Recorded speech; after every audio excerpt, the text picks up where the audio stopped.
we have discussed about optimization method which require derivatives of your given function, and in this we have discussed, we have four methods basically: a Newton-Raphson method, then bisection method, then secant method, and last one is your cubic search method, right? So in the previous class, that is yesterday, we tried to understand Newton-Raphson method. Then we took one problem based on your Newton-Raphson method. Uh, if there is any doubt on the discussion which took yesterday, then you can ask. Otherwise, I will move to the next method, that is the secant method. Okay, so we discussed. Yes, any doubt or any query? Okay, so in bisection method, because bisection method will be in continuation of your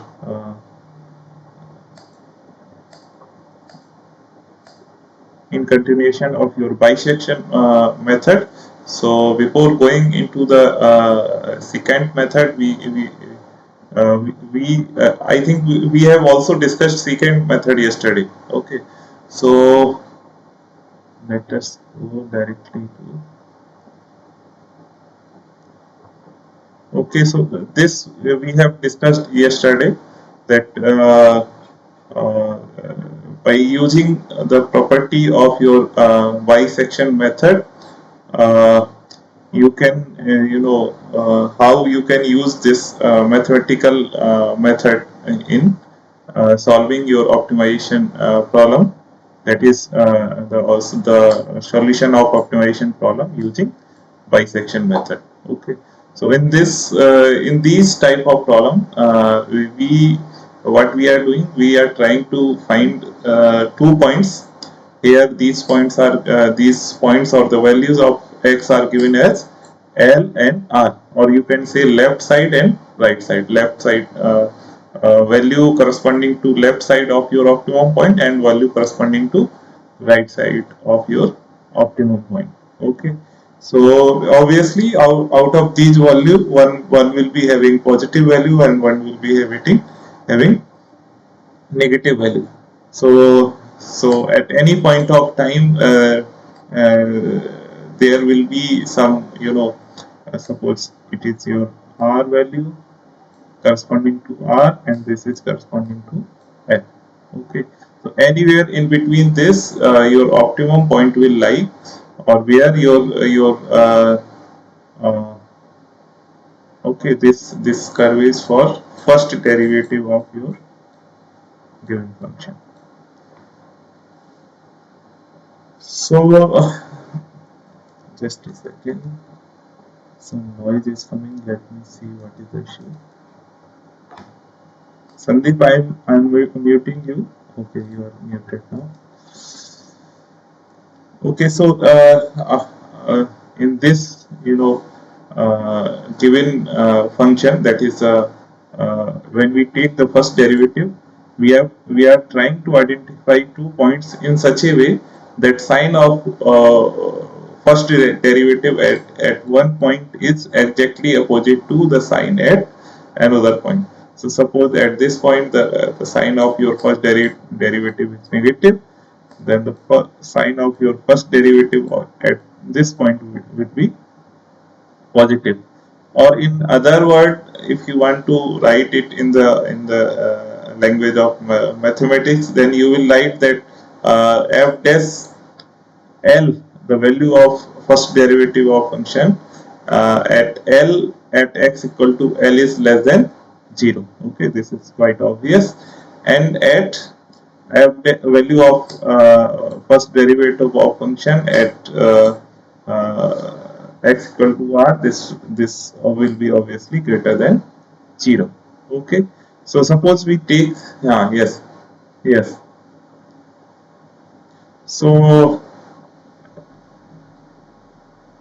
Don't worry, I am recording using some external software, so that I will be uploading. Okay. Yeah. Hmm. So in between, these points L and R, you are supposed to find out some midpoint, and suppose this midpoint is Z. Okay. So between L and R, suppose you find a point Z at this place, and if you see that this value of function at this particular point fz, sorry, first derivative, this is f dash z, is the sign is you can see it is positive. Okay. So what we can conclude, that since this sign is positive, so your this is also positive, this sign is also positive, so your optimum value will not lie in this region, that is between Z to R. Where your optimum value will lie? Your optimum value will lie between L to Z. Okay. Or if you are moving in if you are not using this graph, then if you want to understand using your mathematical term, then you can see that you have 2 points L and R, and you know that your optimum is lying between these 2 points, and these are satisfying the conditions that your f dash L is less than 0, that is it is having a minus sign, and f dash R is having positive sign, so obviously it is greater than 0. Okay. And if you find a mid of these 2 points which you are giving by L plus R by 2, in such a way that f dash Z is greater than 0. Okay. So your new region for solution will be, because this is greater than 0, so this is positive, so obviously this region cannot be between this and this, because these two are having the same condition, greater than 0. So we can the size of your search interval will be reduced by 2, and this size will be now between L to Z. L to Z. Okay. Suppose this was the case when your Z was greater than 0. Suppose we reach at some point, and if you see like this, and this is your L, this is your R, this is your L, and this is R. And if if L and R, for more clarity I'm writing here, and if you find midpoint at this point, okay, so here this is your Z is equal to L plus R by 2. In this case, what will happen? In second case, your fz will be less than 0. Also, this is also true that your fl is less than 0, and your f dash r is greater than 0. So if you write all these three values, you can easily figure out that where your optimum will lie. So obviously your optimum will lie between some value at between the interval Z to R. Okay. So this way we can apply, we can find out the optimum values using optimum value of your given function using the bisection method. So here also there will be some termination conditions will be given, that some termination conditions will be like this, that your f dash is nearly equal to 0, or it is less than equal to some value, say 0.001, or whatever the termination condition is given, it is given by epsilon. Okay. Sometimes it may be given as delta f dash x minus something f x minus 1 by f dash x is less than equal to some value 0.001. Okay, so whatever the termination condition is given, you have to check your termination condition each time. Okay, so this is written in the form of algorithm.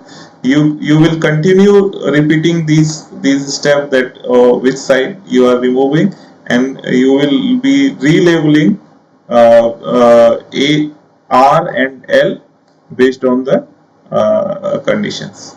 Okay, so I hope there is no doubt in this method, that is the bisection method.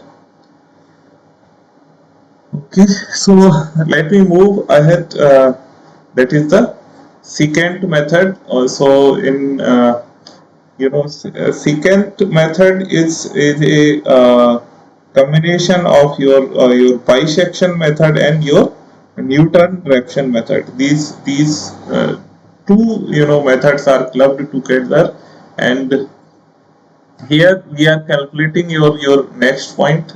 Previously we were calculating the next point by taking mid of these two values. Okay, but here we are calculating the your next point by taking z equal to r will be your some value, that is extreme right, and l will be your value extreme left. Okay, so this sign is negative, this is positive. So here how we are trying to identify the z value, any value which will be in between these two. This is given by r minus f dash r divided by f dash r minus f dash l divided by r minus l. Okay, so for secant method we apply this formula, and we eliminate the region which is not lying in your optimum region. Okay, so let us take this problem. This problem these types of problem we are solving always when we are discussing about your solving problems about finding solution of engineering optimization problem using derivative methods. Okay, so let us take the same example. Fx equal to 2x square plus 16 upon x. We have to minimize this function in the interval 1 is less than equal to x is less than equal to 5. So you are supposed to minimize this function between 1 and 5. Okay, so we can say this is corresponding to L and this is corresponding to R. We are supposed to apply your secant method. So this we have taken corresponding to L, and we have taken corresponding it to R. Let us now calculate the first derivative, because in secant method we will require first derivative of your functions. Okay, so let us calculate the first derivative, f dash x. This will be 4x minus 16 upon x square. Okay, so this is your first derivative of your given function. Now what we are supposed to do, we will calculate the values of next point using this formula, which is which is given in the secant method. So for this we already know r. R is 5. We can calculate the first derivative value of first derivative at x equal to r, which is equal to f dash 5. Okay, we can calculate it by putting the value in this function. We can calculate the value of your f dash l. We know the value of r and we are knowing the value of l. So this point can be calculated, that is the next point z. Okay, let us try to solve it. So r equal to 5, it is already given. L equal to 1, we know. F dash r, so f value of first derivative at x equal to r.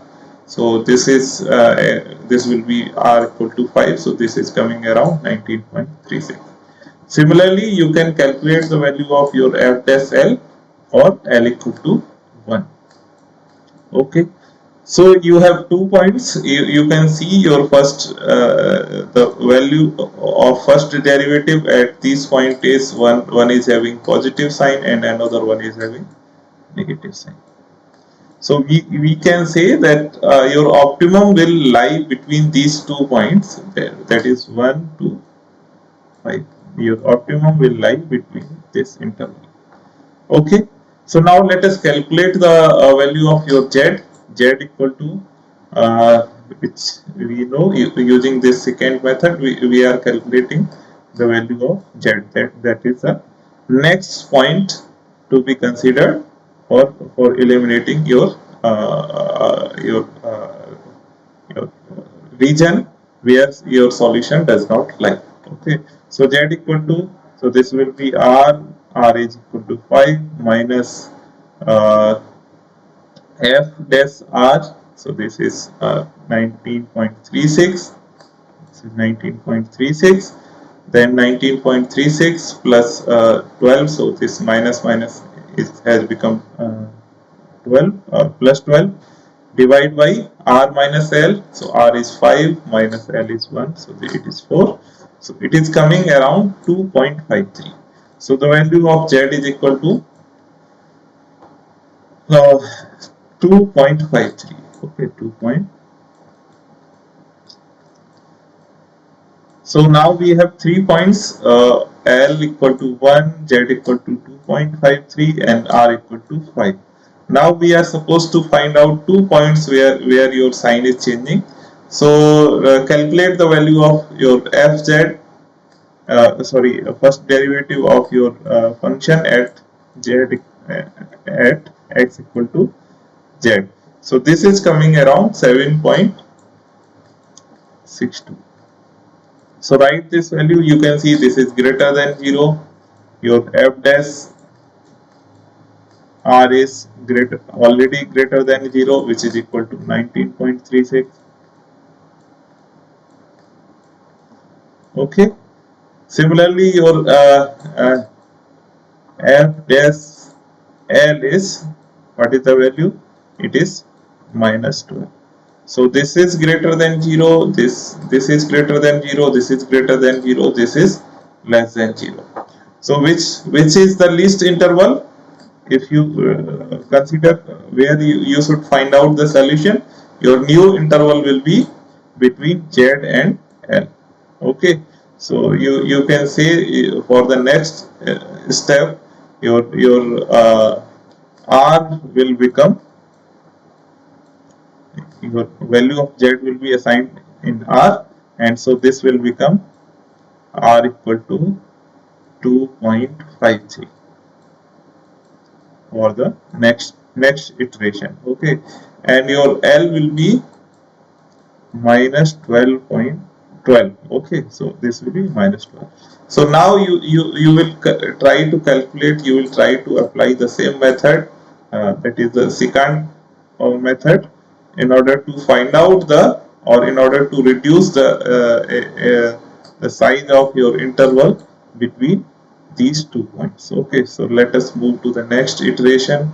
So here we have next point, which will be again given by z equal to r, new value of r. So this is 2.53 minus current value of your f dash r. So f dash r is now fz r. So this is 7.62 upon 7.62 plus 12 upon 1.53, which will be equal to 1.94. Okay, so we have calculated now again the value of fz, z. So z is now, let me erase it. Okay, so the new value of your Z is now 1.94. Okay, calculate the value of fz, sorry, f dash z, its derivative. So it is 3.51. Okay, so it is again greater than 0. This is again greater than 0. We have value of f dash r equal to 7.62. Okay, which is also greater than 0. So here you can see that your f dash r is having a 7.62 value, 7.62, which is greater than 0. Fz add f dash z is having 3.51, which is also greater than 0. Let us move to the next value, that is f dash l, which is equal to minus 12. So this value is less than 0. So in these where your solution will lie, if you try to minimize span of your interval, then this is r equal to 7.62, sorry, not 7.6, it is 2.53. 2.53, r equal to 2.53. Here z equal to 1.94, and here l equal to 1. So we can say our solution will lie between these two values, between 1 to 1.94, because the sign is changing in between these. This is having positive sign and this is having negative sign.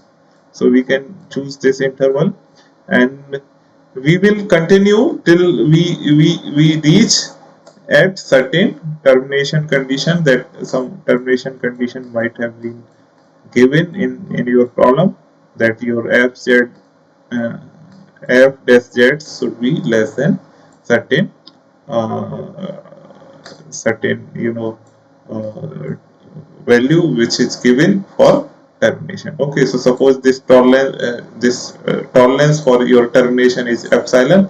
So this may be either you can write mode of f dash z is less than equal to termination some termination value, or a. Okay, so this way you can calculate the optimum value of your uh, for the given function. Okay, for any given function which is given to you. Okay, so any doubt till now?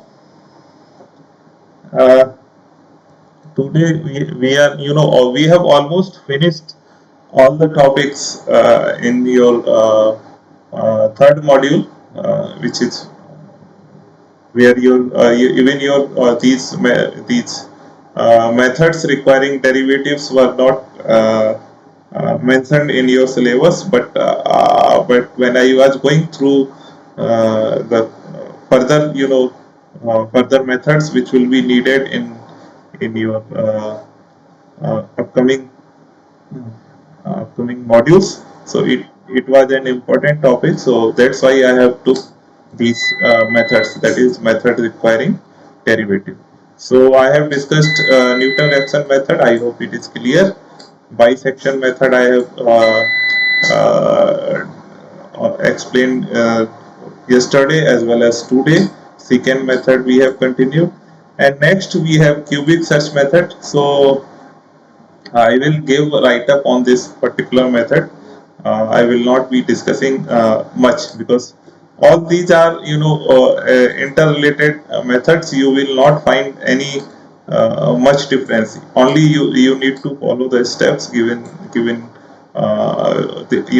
There are very slight variations in these methods. Okay, so if you go through the write-up which I will share, it will hardly take 10 to 15 minutes. So for today I will stop here.